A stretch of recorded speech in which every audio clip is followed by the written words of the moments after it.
মানুষ বড়ই বিচিত্র প্রাণী। এই মানুষ যখন তার হাত খালি থাকে তখন তার চোখ স্বপ্নে ভরা থাকে। যখন হারাবার কিছুই থাকে না তখন অর্জন করার চেষ্টা করে যায়।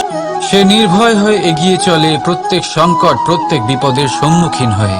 কিন্তু যখন হাত ভরে যায় তখন স্বপ্ন দেখাই বন্ধ করে দেয়। সে যা পেয়েছে তা যাতে হারিয়ে না ফেলে সেই ভয়, সংকট ও বিপদের সম্মুখীন হওয়া বন্ধ করে দেয়। সেই পথটাই ভুলে যায় যাতে চলে সে সাফল্য অর্জন করেছে। এটা অনুচিত।